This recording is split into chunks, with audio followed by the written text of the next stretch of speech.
Are you in Austin? I'm in Austin. We have our company kickoff tomorrow. I just did the dress rehearsal. Camp Camp Quota Quota Path. Path. Really, I'm feeling inspired right now because I just went over the strategy deck that I have. My CMO was like, AJ, you get 45 minutes. It's like an 8-hour day. You get 45 minutes. you better be concise and clear. Here's your talking points. I started in the dress rehearsal. I was going off on the like Tour de France and a story around the tour. Taking lefts and rights. No. She was like, no, here's read the bullet points. I did the work for you, buddy. I like that. This is Top Line.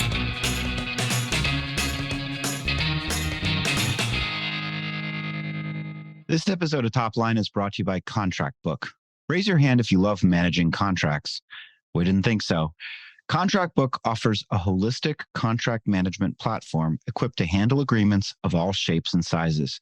Through automation and centralized management, they unlock the value of your data while creating lovable contracting moments for teams and organizations. Visit contractbook.com to take control of your contracts for good. Guys, this is episode 10 of our world famous podcast. Yeah, Top Line with AJ Bruno, CEO of Quota Path, Asad Zaman, CEO of Sales Talent Agency, Sam Jacobs, CEO, Pavilion. I feel the energy today, guys. I feel the energy. There's a good palpable energy. We are all ready to go. We can't bounce off the walls. Sam is keeping us in our place, literally. So we can't be bouncing off the walls during this. Don't you fucking move, you piece of shit. This is where shit gets real. It's real. There's no news to report the last week. Nothing's happened, right? Nothing has happened in the boring world. Asad, you've got some things for us. What do we got today? Asad is the organizer. Asad is the person. He puts the docket. He's always texting potential topics for tomorrow. Because then I have to think about them. I'm like, guys, we've got a few hours. Come on, let's figure this out. All right, let's get into it. Asad, lead us off. Should we start with the market? I think that's a good jumping off point. So the Fed is meeting as we speak right now to decide what they alert. Oh, so they don't announce breaking news. Have they announced something? They're keeping rates flat, but they're not afraid. They're not afraid to keep raising. These reckless people. I expected it to be flat this time around. So they've had 10 consecutive rate hikes. And today, when they were gathering, the consensus was that they would take a pause over here. And the reason was that we had a really good inflation reading. There was 4% year-over-year inflation compared to 4.9% the month before. What's interesting, though, is that it is a pause, not a stop, because when you break down the inflation number a little bit more and you realize that this entire drop is mainly because of a drop in energy prices, which had gone up because of Ukraine and Russia war. And so right now, if you take out food and gas, prices actually went up by 5.3%. And the inflation in those areas is quite sticky. So it's not going to come down easily, which means that most likely the Fed is going to have to raise rates at least once or twice more. So they're going to pause this time around and then they'll come back to it. The reason for that as well is that if you look at the labor market, the last report was really interesting. Unemployment went up from 3.4 to 3.7%, but we added 339,000 new jobs versus what people expected was 190,000. So the labor market's a lot stronger than people expected. And so there seems to be a lot more work that has to happen. I think the way I'm thinking about this right now is that it takes time for the Fed to cool a market down, right? Like we started talking about this in 2021, November. That's when the correction in the public markets began. And now we're seeing inflation getting to a point where we can start at least hypothesizing that this is the beginning of the end. Is it the beginning of the end, etc.? Just like that, once they stop it's going to take a while. The market won't do a 180. It'll take a while for the market to start stabilizing, for rationality to come back into the equation, and then for things to pick up. So personally, I'm still planning for the rest of this year to be choppy waters, and I'm strategizing and deploying resources accordingly. I do think, and we've discussed this before, that next year there'll be a point where things feel a lot better, but I don't want to put myself in a false sense of security right now just because of one or two good news reports. I still think that the rest of this year is going to be a bit of a shit show. What industries are hiring? I mean, was there that 300,000 plus? Did that give specific industry breakdown on that, Asad? Services is a big part of it, right? Like, because a lot of the spend has moved from goods to services in the economy. So I think services is a big portion of that. What when you say you're, deploying resources accordingly and preparing for choppy waters, tell me what that means for your business. Does that mean delaying hiring? Does that mean, I don't know, what else would it mean? Yeah, so there's so a few months ago we said we're not going to do anything that increases our costs as a business at all. So hiring is one thing, but we even said raises and promotions are on hold. Oh, And wow. yeah, and companies are afraid to do things like this, but we felt that that was the right move to make. And so it's different things of that sort, things that keep your cost in a sustainable range. And then the strategies that you're deploying to create demand in this market. How much attention, energy, and resources are you putting over there? So right now, even our recruiters spend probably half of their time building and nurturing their networks, which would be probably 10 to 15% of their time in a warm and hot market. And we're saying that even if your individual pipeline looks like it's at capacity, we are still going to continue with 50% of our attention going towards this because most likely for the rest of the year, the market is this way. And so we can't just get lazy and step away from what's working right now to drive demand for ourselves. So it's demand and cost related things. It's fascinating to hear it in that. I mean, you've been a consistent voice in this, Asad. Every week we've heard the consistency in what you're saying. And I appreciate that because it's a calming voice that I'm hearing. And I really think that is persisting through. And if we have this type of outlook, we can plan for it and we can think about those things in terms of like, what is the end of the year? And then it becomes an objective point of view. So like Sam's question of like, oh, is that delaying hiring? Is that something else? For a lot of companies, that's thinking about, potential rift. But then the thrash piece of it is the challenge. And we talked about this. We talked about this with Amazon, just having that vision, that strong sense of vision. And like, these are the levers and these are the drivers that we can pull. We can pull them, but here's the trade-offs that we're going to be making on from an investment. That's what I'm hearing from you as a founder and CEO of like trying to like match the market conditions with what I'm seeing internally in my business. I really appreciate that. I feel like the freezing promotion and raises thing, that is controversial because I think in this environment, we talk about it a lot, but there's a lot of people, most of the people in high growth companies, just based on the type of people that work at high growth companies, most of the people have never worked in a recession. And they have never, I find, I keep encountering people that still, they almost don't grasp the reality. They still don't quite get, especially when you're trying to run a profitable business. They still don't quite process. It's a matter of dollars and cents. Like there was a piece of employee feedback. It was redacted, thankfully for that person. But it was like we need more. We need to hire more people. We need to get we need a bigger team to get more done. And I just found. It was just a funny comment. I mean, I understand. It's really the feedback was try to do fewer things or hire more people to do the things that you want to get done. But maybe this particular situation is untenable. But just the idea of like, we need more people here. It's like, I don't know how the top number has to be greater than the middle number so that the bottom number is a positive number. I don't know how else to explain that to you. Yeah. It's really tough in the sense that like we just did a Carta review of from a total rewards, and they updated their numbers. And so they dropped their numbers. So now like you can see, so you have this grouping in the top percent, what do you do? Like, how do you have that conversation, Sam? If you're looking at it, doesn't matter whether it's engineers or marketing, and you have all of these people that are at like 99 percentile right now because you hired them 2 years ago, and now we're starting to see the lagging comp that we've been talking about. We've had this conversation, but we're now seeing it. So now we have the data. How do we take action with our own teams on that data? Are you saying take action, like give them pay cuts? I mean, it's a question. It's your controversial question. What are you doing in that?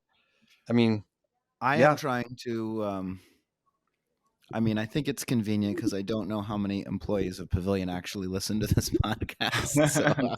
So we'll figure out how much. Same with Quota Path. We'll see how much trouble I get. Listen, I think top performers still have lots of opportunities. That's one thing I think. I think when everybody's trying to do more with less, what they're really saying is we're trying to find. I hate these phrases, and I know they're very meaningless, but we're trying to find the 10x people, the rock star, whatever you want to call, whatever the word is, for the people that are smart, curious, and willing to work hard, and as a consequence can cover lots and lots of ground because they enjoy it. I don't know why. Maybe they enjoy work, whatever it is. We have a few of those people at the company. Yeah, we're gonna reward those people. We can't afford to lose those people. You know, there's always people within an organization that are maybe on the opposite end of the spectrum. They lack curiosity. Maybe they're running a process without questioning why they're doing it that way. They're incorporating tons of busy work. If they had a more scheming mind or a more kind of like hacky mind, they might take a step back from their workflow and be like, you know what, I can cut out 4 steps if I just did this, this, and this. And if I learn how to use this automation, I wouldn't have to do any of this stuff. Those people are gold for an organization. And the people that are like, yep, 3 years ago, they told me click this button, fill out this field, and do that 100 times a day, and I'm still doing that. Those are the people that I think are problematic. I mean, there was an article over the weekend that talked about quiet quitting, but it was actually saying 50% of workers in the modern workforce feel disengaged. I meant to share it with you all, but where I get all my news, Reddit, all of their subreddits are blocked out. Private, yeah. So I won't be as useful this week in the data. But it talked a lot about this disengagement, and it's really challenging. As Sam, you nailed it, of like, hey, these are the dollars and cents. We're trying to make this work, and you're trying to reconcile that with people that just are feel like really far removed, and instead are like feeling like, oh, well, I'm just going to do my job then. If you're not going to give me, and there's a lot of anger. There's a lot of anger that's in both directions. They're angry, at us collectively as like the ownership, as the CEOs, as the people running these companies. They feel maybe like we misled them. I also, there's a lot of talk about burnout, and I am still so confused by this phrase. Asa was just telling me, I think we click record, but we might not have click record. He works 70, 80 hours a week, right? He works a shitload. Maybe he starts working at like 9, 10 a.m., but he works probably till 11 or midnight. So 12, 13 hours a day, and then probably a bunch of hours on the weekend, right? Mm-hmm. He's as he's indicated to us, he's hyper engaged. He loves it. This is how he chooses to spend his time. And then there's another group of people but here's the point. Are they working? Are they doing that? Is that why they feel burned out? Do they feel burned out? Because I have 2 hypotheses related, or maybe 3. One of them is, so first hypothesis is no, they're not. No, they're not. I think, but I have no data. I have no proof. So maybe I'm just an asshole. But I believe that most of the people that complain about burnout are not working 12 hours a day. What I hypothesize, so hypothesis number 2, because that's the first one, they're not working 12 hours a day. So what are they doing? They're doing their life, and they're finding life to be overwhelming. Yes. They are parents. They are people with other obligations. They're like, well, I got to go to the dentist. and then I got to take care of the Verizon guy. The Verizon guy's or gal. I don't know what the gender is. The They're going to be Verizon home person. for packages. These packages are getting delivered. These and packages they're are going getting delivered, and then I got to take my kid. I got to pick up my kid at 4, and I got to break, and then dinner time. And so I think that, and what that used to be called was just life. That used to be called life, but for a certain kind of person, that's too much for them. That's too much. And they're like, I can't handle all of these responsibilities. I need a break. I'm not equipped to do all of these things. And then the last thing is, and also, what I really feel is that burnout is really just, somebody said this, somebody more famous, somebody more important. Everybody's more famous than us. I was somebody more famous than me, but that sounds so pretentious. But what I really feel is that it's burnout is just lack of momentum. It's just lack of winning. I think it's when you're putting up dashboards that aren't, when you're not hitting your numbers, you're not hitting your targets. You said that this was your goal. You're not hitting your goal. Maybe that's what burnout is. But I'm really focused on the middle thing. I'm imagining people being like, I got all this crap to do, and they want me to, and these people that employ me want me to do more stuff. And it's like, so that we can keep employing you. It's so interesting what you just said. Like, there were a couple of instances early on in my career where there were people that were just doing so amazingly well, and they would come and they would resign. It happened 2 or 3 times. And they would resign to take this left turn that I was like, I can't see the logic in any of this. Like, I can't connect it. And I would sit down with them years later having a drink, and they would explain that moment back to me. And they would say, actually, what was happening was there was something, my entire life was in a tricky spot, and I was trying to create some change. And the thing that I thought I had to change was work. But actually, I changed it, nothing got better, and the problem was somewhere else.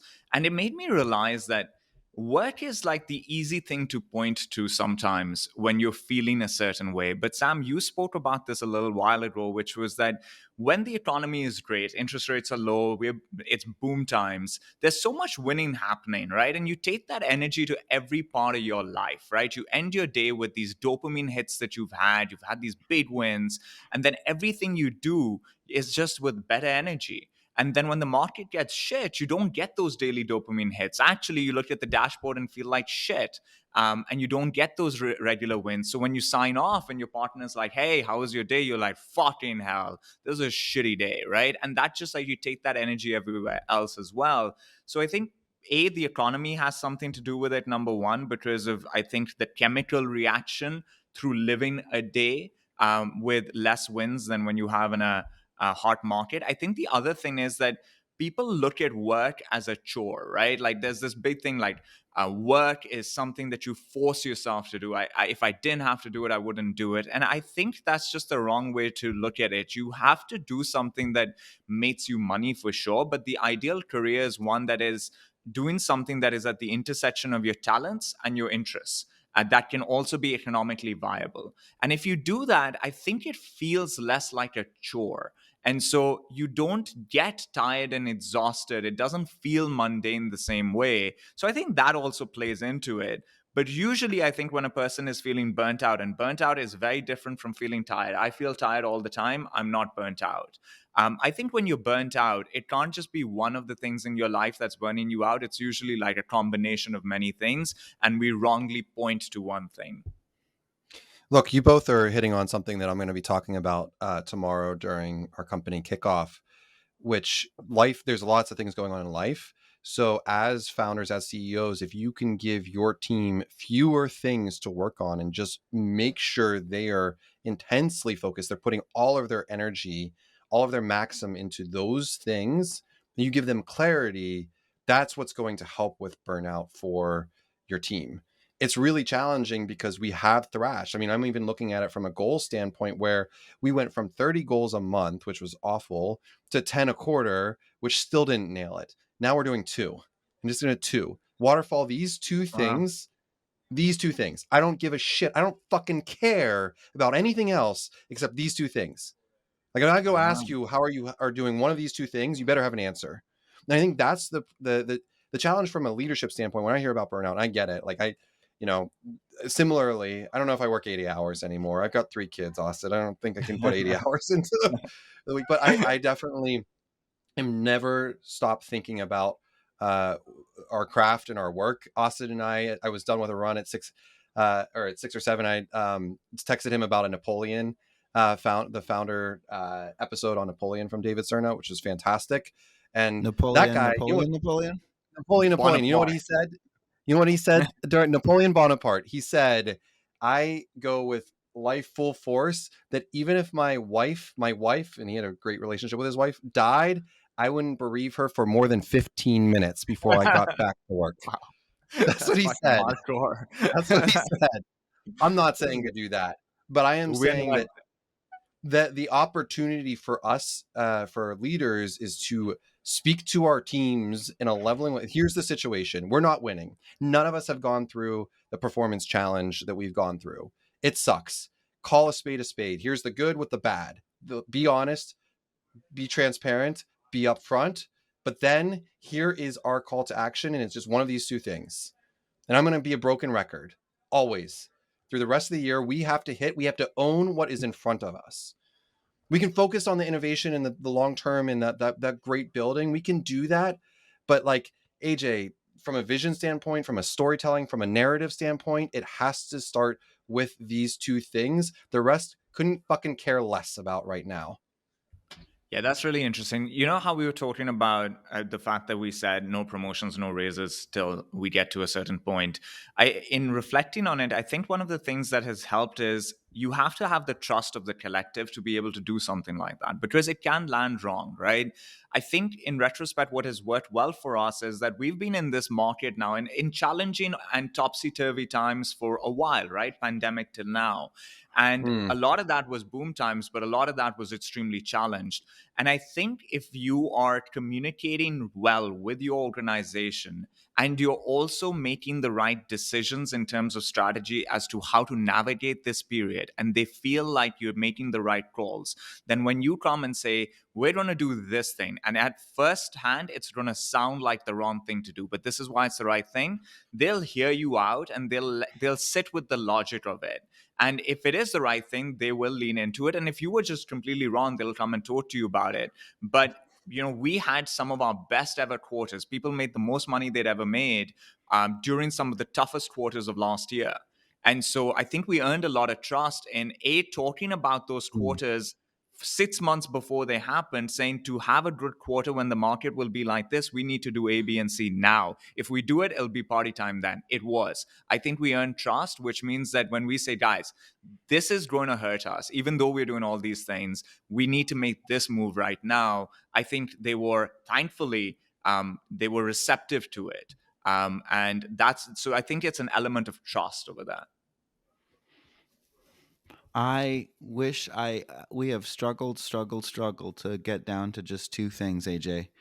And I think I have inadvertently, what's been interesting is just like this constant realization of like, what is Pavilion? What is this business? And realizing like, maybe it's just messy. Maybe like, cause it's human beings, I used to, for a period last year, I was like, it's a learning business. That's all it is. It's just learning. And that's not what it is. It's human connection combined with learning. Yeah. But it's foundationally human connection. And human connection is pretty messy. Maybe especially messy. I just had this conversation with my head of product today because we were talking about all of the different experiences that people have as product. And he's like, all right, well, if you really believe that, then like all of those different experiences need to run through me. And I was like, no, I don't think that's true. I think it would be true if we were a pure technology business. Then the chief product officer, the VP of product, whatever, that person is king of the hill, in my opinion. And yes, the CRO or the VP of sales is important, but really the person driving to the point, the product experience, is the head of product. But the way that we built, we only hired a product and engineering team last year. And our product is a series. It's when AJ texts Asad about the Napoleon Bonaparte podcast and you two met through Pavilion, that is our product, right? And that's not something that's going to run through my head of product. That's just not going to happen. And Right. there's all of these different experiences. And so I said, maybe the better way to think about it is that you articulate that we build non-technical interactions, we build non-digital interactions, we do all this stuff that is human and messy. And then what you do is you come and you figure out how do you synthesize that into a digital experience over time. But it's not that you're in control of the first part, it's that you're a translation engine on the first part, but the whole thing is the product, and which by the way may make you less interested to be our head of product. He is not less interested. He's very engaged and interested. But this isn't a typical software company. You don't run the whole thing. There's this human component, which is the chaos engine, and then you're the translation engine. Anyway, I thought that was interesting. But the bottom line is that like we've got way more than just two. Than two. You have the 500 on the spreadsheet. Yeah, exactly. We have at least 5. There's obviously the complexity of it, and like software in some ways is easy. We've created this whole world with SaaS metrics that like distill it down to what does great look like. And we've created a world, and I think WeWork went through this in a lot of different challenges in a lot of different ways. Of course, they had Adam Newman, and from a founder standpoint of just that guy continues to be invested in, but the complexity of human connection, I think that's what he really got people really excited about, and was able. He said, like, I can take human connection and I've productized it, and here's the tech that's behind it. And how did that end up? He had to invent a form of EBITDA for that shit. Yeah, didn't he have community adjusted EBITDA? Yeah, it was like vibes EBITDA. And these are very complex things that we're in, emotions that we're trying to distill down to it. So, for our business today, I'm looking at the 2 things. However, the room and opportunity, there's a lot more than 2 things going on. I just need to make it as simple as possible for my team to understand, so that like this burnout factor that we're talking about is very real. It's very real. It's very in our face. And yet we have probably the biggest hill to climb that we have ever had. I always tell this analogy where the Tour de France. You guys know the Tour. I didn't tell this analogy yet on this podcast, so I think I'm going to tell it now. It's kicking off in a couple weeks. I used to watch the Tour growing up. I'm not allowed to mention Lance Armstrong's name here in Austin, but here I am mentioning it. Are you really not? It's a dirty word. Lance is a little bit of a dirty name here in Austin. I have lots of opinions about that stuff. I do too. I actually am. I'm very Lance. Everybody was doing doped. it. Everyone they doped. all were doing it. You can't win the Tour de France. He created a movement behind it and was a force, regardless of he also was kind of an asshole. But like lots and lots and lots of athletes are at that level. Like anyway, the Tour kicks off in 2 weeks. There's 21, 22, 23 stages. The first few stages are usually pretty straightforward. It's a peloton, and like the peloton's the grouping, and the teams like just all are getting together. They're getting their bearings. You might have a time trial in there, and they're the yellow jersey might come out in that way, but that won't be the winner most likely, because the stage like 10, 11, you get to the Pyrenees, and the Pyrenees they're no joke. You got 6,000-7,000 elevation climbs. You got climbs. They're pretty tough. And you have breakaway groups, and you have King of the Mountain, and you have these people that are just like, exactly. And you're watching this, and you're like, these guys are real athletes. And then they come back down. They're halfway point and doing time trials, and like there's you're 14 days. You're doing 100-mile bike rides, 150-mile bike rides a day, and you're biking, and you look up, it's the Alps. And we're at the foothill of the Alps right now. Like that's what this is. And from a team aspect of it, it's all about the team. It's all about how can we rely on each other to really push through, to pedal and make that climb together. And that's what we're all doing together right now. Truthfully, we don't know how high that Alp climb truly is. That col de la Col, whatever it is, they're up there. But we look up and we see them, and we're like, we just gotta like stay grounded, look at the road in front of us, look at the road in front of us, look at the road in front of us. Sam, I think that's how like we as leaders can distill things down to 2 things. is just what is front and center and top of mind. Yeah, it might change, but what can I get the team absolutely maniacally focused on right in this moment? Even though me as a visionary or me as a CEO, like I know I want to go build this massive badass thing that there's 7 million sellers in the US. Maybe not as many today. Maybe there's 6 million today.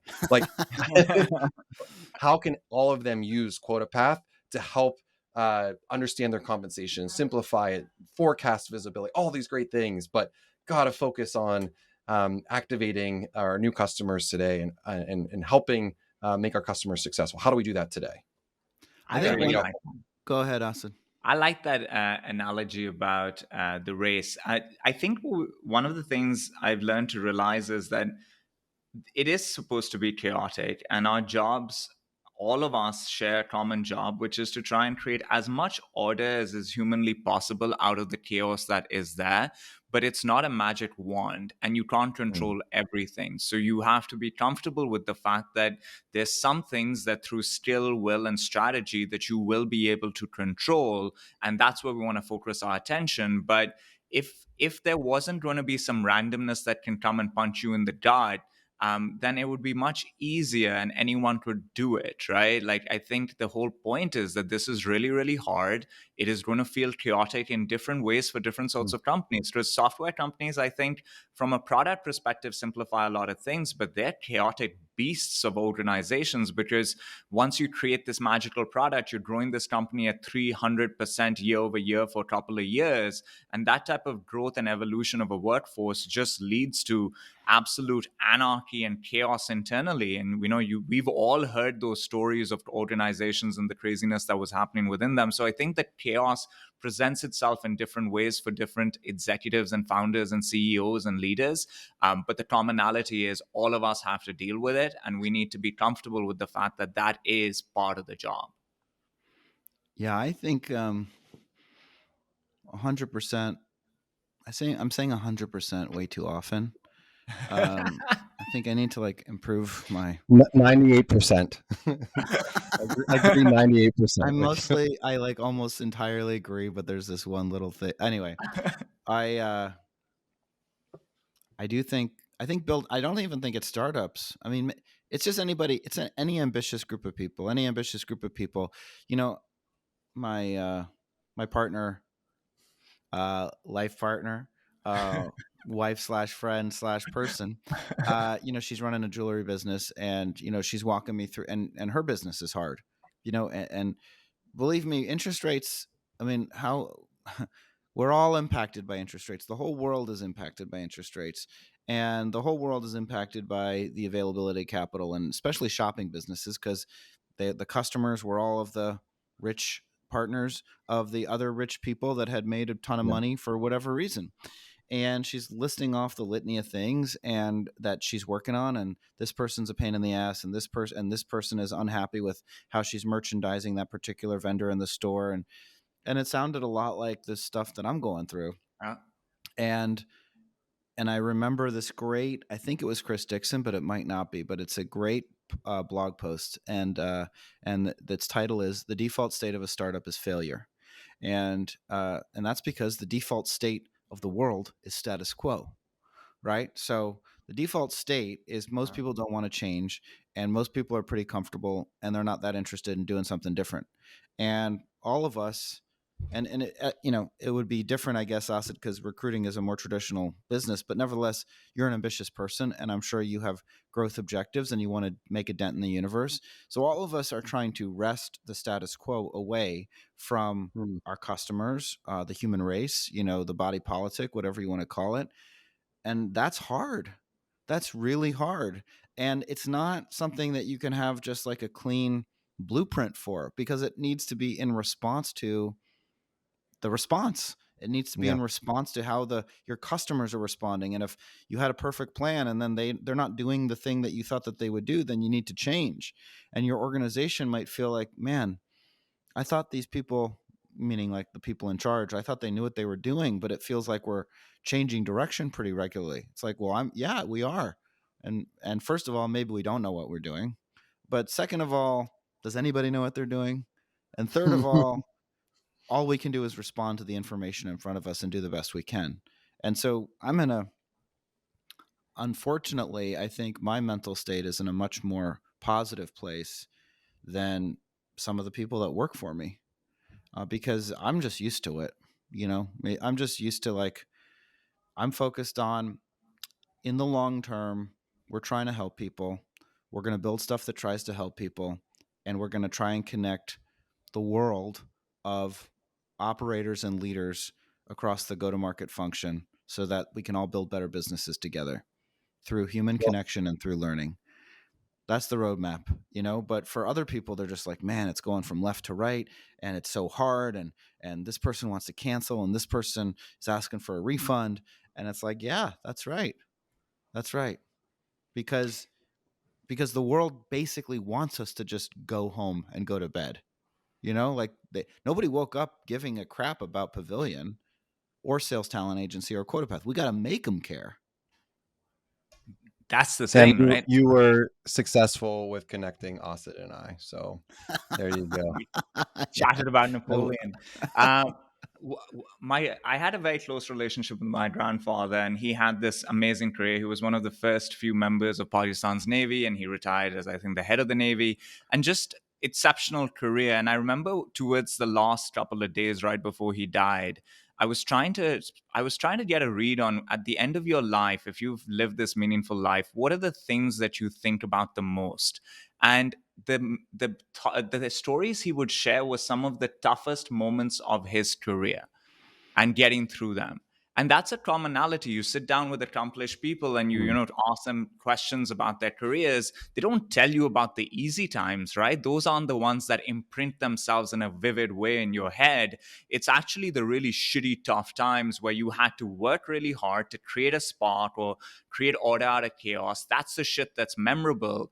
And if it was easy, anyone would do it. I think Elon Musk has that quote, right? That you get paid in proportion to the difficulty of the problems that you solve. Well, this is that fucking shit, right? Like, if you want the great outcomes, and those outcomes, I think, are partly monetary and partly also something else, where you want this peace of mind that I did something with my life. If you want those two things, you actually have to be looking for these really difficult moments. Like, they have to be part of the equation. So when they present themselves, you have to be excited to work through it. This is an experience and you'll gain from it. And those things that you gain, you will use even in the good times. They'll help you create even more momentum there. I for sure have grown way more during the quarter of the pandemic that was a shit show, and this last year or so, than I did during the boom times. Way more right now. Yeah, I mean, I think everyone is. I would 100%. I 98% agree with you on that, Asid.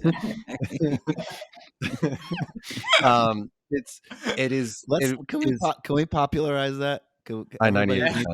Just say 90 and just confuse people. They're like, "What's your fucking problem?" Like, you want? I want some top line ads with just Asid's face in a little speech bubble saying, "I 98% agree." No, Sam's face, yes. Sam is 98.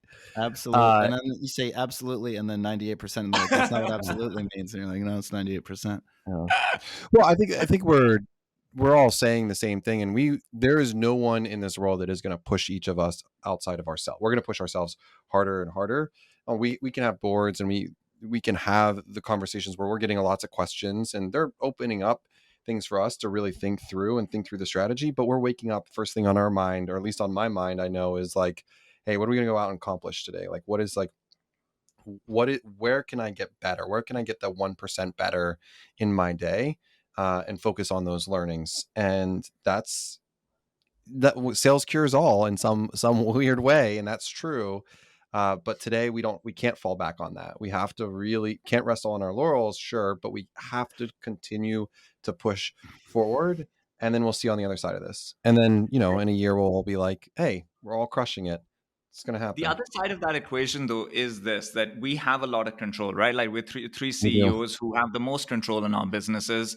And I think we also have a form of security where, sure, maybe all of us are making a little bit less money than we made the previous year, but we're still chilling, right? And I think it's a combination of those two things. When a person doesn't have it, the anxiety levels are higher. Because I think back to an earlier part of my career where when I didn't feel like I could implement change, or I was in the conversation to address something, is when I felt anxious about it. So maybe that's part of what's going on the other side of it, is that people feel that they have limited control over the situation. They have limited visibility to the true nature of the situation, because there have been so many examples of people working in organizations where one day the CEO is like, we're completely fine, and the next day it's like, we need to cut 55% of our workforce, right? And so that those pieces of information, they settle in your head. You feel anxious, you feel scared, and then at the same time, you're looking at your bank account and it's just not as good as it was before. Like, I was talking to a developer recently who during the boom times was making $500,000, is now making $200,000. And there are a lot of people that'll hear that and be like, well, boo-hoo, right? You're still making a lot of money, but your lifestyle does change when you drop down by $300,000. I mean, tremendously.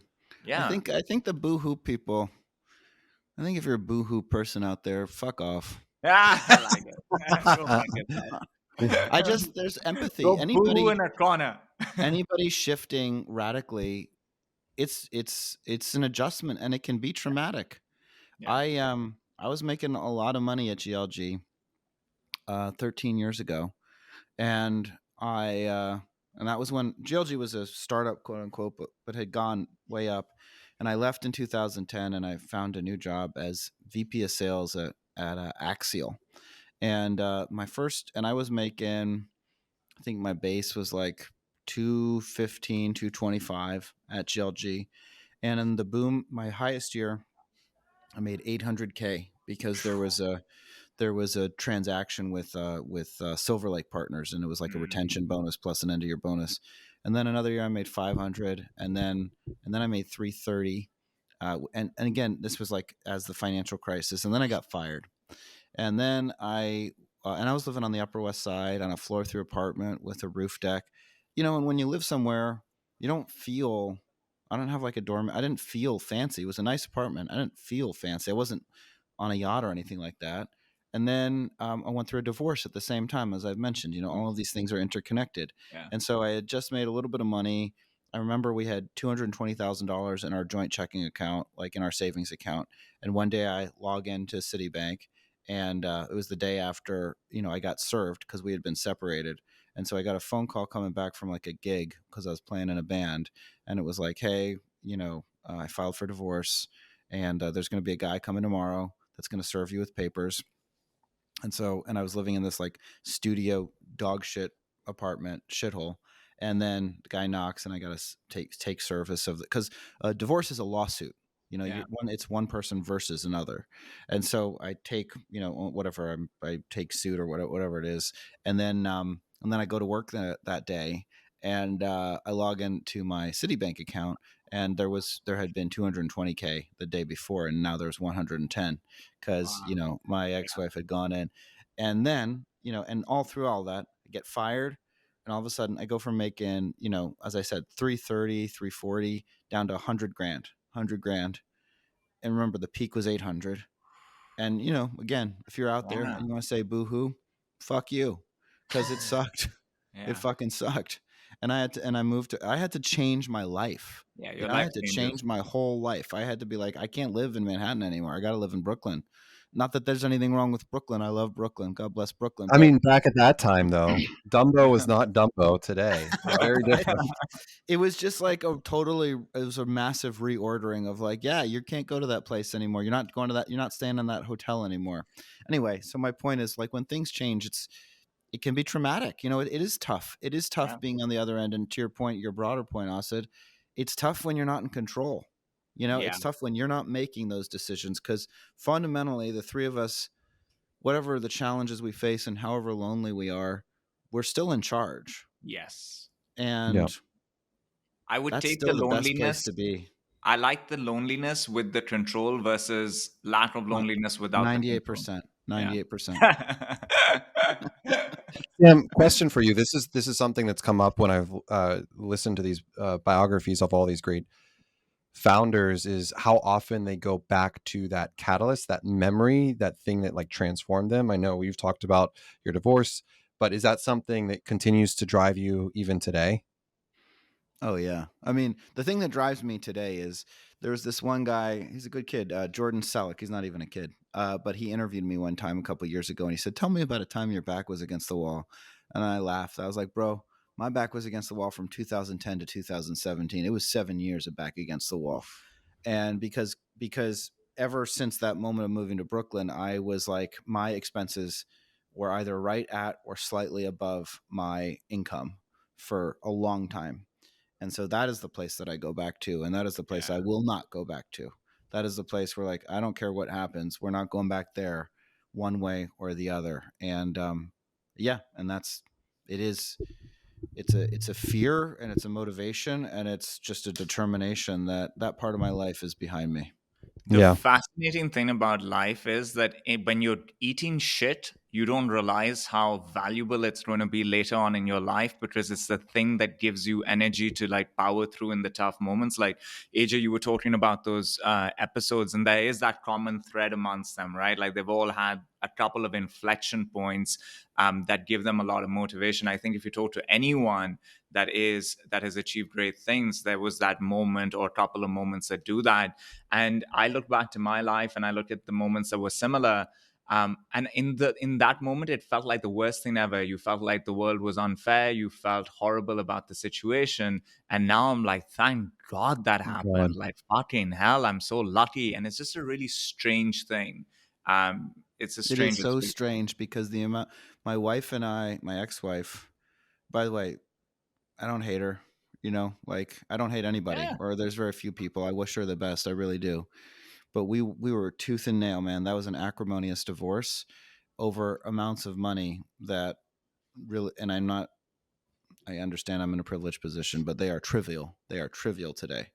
And I'm like, and that's my head's always like, anytime you're in the shit and you think this is it and you're looking down and you're looking inward, you got to look up. Got to look up at those Alps. Don't worry, because this is going to be trivial. There's more money to be made. There's more success. There's more goals to be accomplished. Look upward. Do not look down. Love that. Yeah.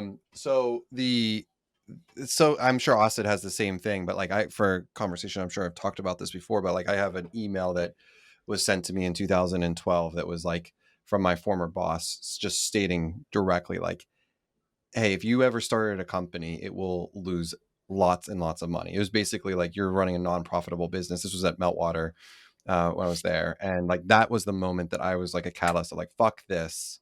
I'm going to go start a company. Not only going to start a company, I'm going to start a company that competes against Meltwater directly and go right to the head of the beast on this one. Because, and I look at that email like once a year, but similarly have nothing. I actually have a lot of respect for the guy that it was a great catalyst there. So that's water under the bridge. And I had lunch with him before, but it was just that moment in time, that email and reading it, like basically this person deciding what my self-worth was in an email. Get the fuck out of here. Yeah. And I will never, ever forget that feeling. I left that day. I put in my notice that day and started Trend Kite that day. Don't get mad. Get even. Yeah. What's that quote? That's the Winston Churchill's quote of like the best revenge is, or the best don't hold a grudge, like be massively successful, something like that. Whatever. I don't know. That doesn't sound right. Napoleon Bonaparte. He said it in French. We had to translate. Should go wonky, man. Fuck it. We got a few minutes left. I have it's 9:30, by the way. It's 9:30 at night. This is what I do for you guys. And like most of Zurich closes at 10. So I'm running to this place, Kronenhall, to have dinner and a drink by myself right after this. But wins of the week. It's got I don't even know what it is. So Asad, what's your win of the week? Give us a shout out. I'll do a shout out. So I want to shout out a colleague of mine, Ali Elizadeh. He is our managing director of technical sales. And I've just been thinking about him a lot over the last couple of days. He's lived this interesting life. He was an immigrant, had a really tough time as an immigrant. I think he was homeless at some point. He was a cook till he was 30, making minimum wage. And at 30, he had this inflection point where he's like, I'm going to change my life. And he got into recruitment at that point, not with us, somewhere else. And then I spent about a year headhunting him over to the organization. And he has just been such a pleasure to work with over the last 6 or 7 years. And the thing about him is he's now gotten himself to the top 1% of earners in this country over the last couple of years. And the reason he's there is that I've never met somebody who's more self-aware than this guy is and who just has more grit than this person. So when shit gets really, really hard is when he's at his best. Actually, in boom times, he's okay. In moments like this, he's so fucking on point. And you feel so lucky to be able to be in wartime with somebody who is programmed and built to be at war with you. And so I feel very lucky to get to work with him. He's my shout out of the week. I love that. AJ. Shout out of the week goes to Ryan Milligan, my Senior Director of Revenue Operations. Next week, we have a pavilion dinner in New York. Ooh. Sam, I told your team that you're attending it, so I don't know. I think I'll be there. If it was in July, it would be more difficult, but next week is the last week that I have my apartment in the city. So I'm excited to have dinner with you on next Wednesday. Oh, you're on the invite. I'll make sure you're on the invite. But Ryan, I'll make sure you're invited to the pavilion I'll dinner. make sure you're invited. You get to be invited. Maybe you can be my special guest. Ryan reached out to 3 customers that are in New York and invited all 3, and all 3 are going to be making it. So really excited for that. So we're taking a trip up there. We have a great day planned, spending more time with our customers, but we'll be doing it in front of Pavilion Group. So we better have some good conversation that night, Sam. I love that. That's awesome. I'm going to give a shout out. There's a lot of different people that go into what I'm about to say, but I'm in Zurich last week on Thursday. Y'all missed it, but we had our CRO summit in London. It was amazing. We had so much. The feedback I got from so many people was, because it came at the end of the SaaStr Europa, just incredibly high quality content, incredibly high quality of attendees, incredibly high quality of human connection. We had a CEO dinner the night before that was fantastic. So I just want to shout out the marketing and the events team and the entire group of people that put that on. The list is not exhaustive, but Susan Bird, Gloria Willis, Chris Payne, Aaron Leader, who sold all the sponsorships for the event, Kathleen Booth, Laura Guerra, who was working the room the entire time, Tom Glasson and Nicola Anderson, who are our London chapter heads, Christine Moore, Colin Denny, a lot of the people, but fundamentally, Maddie Helwig. These are the people on the events team and the marketing team at Jeremy Chaplin at Pavilion. And these things are like lightning strikes, to coin the play bigger kind of phrasing. They catalyze. We have lots of momentum right now, and we're doing so much cool stuff. And I'm getting texts every day from Jocko and from Pablo. Pablo's supposed to call me at some point. I think he's going to be in Austin, by the way, right now, AJ. I don't know. But the point is, I think today. Oh. Anyway, the point is, like, there's all this latent, almost like, the charge in the air. And then all of a sudden, these big events, they just turn it into something meaningful and real all at once.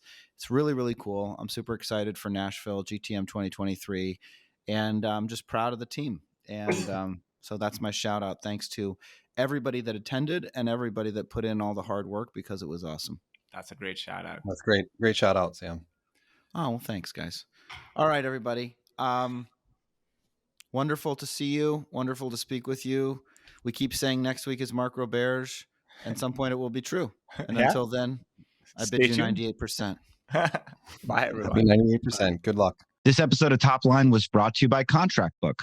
Contract Book's holistic contract management platform allows businesses to scale with accessible, actionable, future-proof contracts. Step into the new era at contractbook.com and take control of your contracts for good.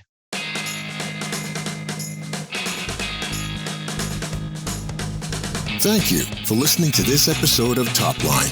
To learn more about the trends, news, and developments impacting the world of B2B SaaS, head to joinpavilion.com, where more than 10,000 of the world's top go-to market leaders go to achieve and unlock their full professional potential.